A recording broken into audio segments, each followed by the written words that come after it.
A few years ago, a friend of mine, an assistant HR director from an IT firm, very respected, very composed, sent an email meant for one person to everyone in the office. And it was not a short email. This was one of those big, late night, brutally honest, carefully worded, emotionally charged emails. Of course, it began politely, like, I think we need to address a few concerns. And then slowly, very professionally, it turned into a detailed analysis of one of course, his colleagues' failures, missed deadlines, half-finished work, and a pattern of inconsistency. Very professional, very precise. The kind of mail you feel good, email you feel good writing, but regret deeply, once sending it.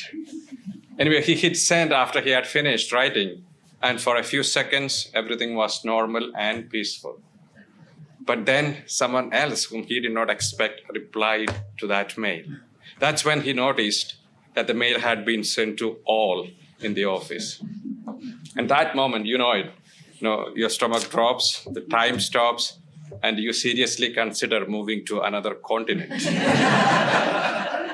But within minutes, the atmosphere changed. Emails started popping up one after the other. Not direct confrontations, of course, but instead they were those carefully drafted, neutral responses like, thanks for raising this, perhaps we can discuss as a team. Or maybe this conversation is better had offline. And my personal favorite, thank you for looping in everyone for greater transparency. And he says, while some people suddenly became very quiet, a few avoided eye contact in the office next day, or one or two found urgent reasons to work from home.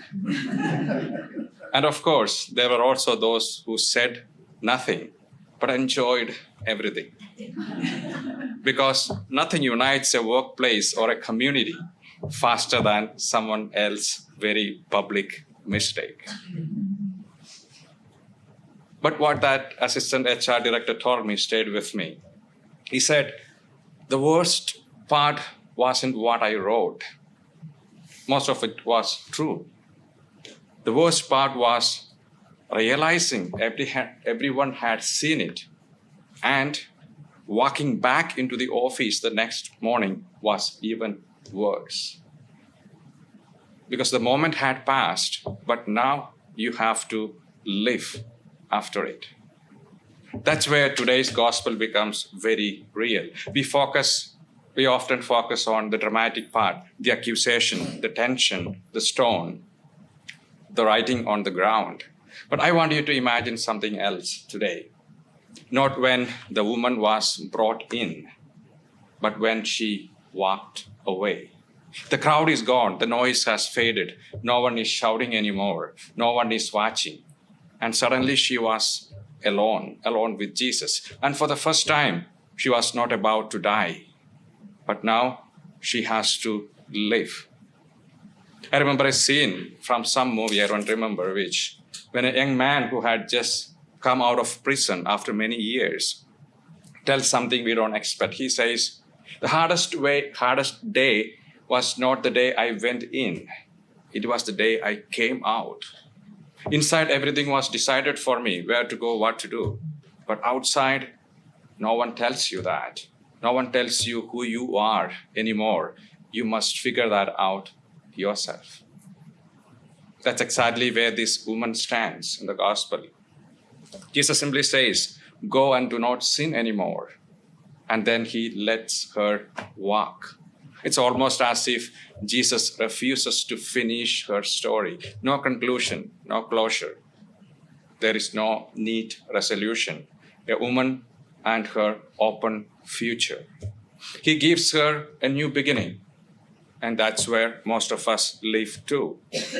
Not in dramatic moments of crisis, but in quiet, space after them, after the argument, the space after the mistake, the space after the confession, after the second chance. We stand there like someone holding a blank page, don't know what to write. So perhaps the real invitation for us today is not just to receive God's mercy, it is to step into that space mercy creates, to walk forward even if you are unsure, to live differently even if we are still figuring it out.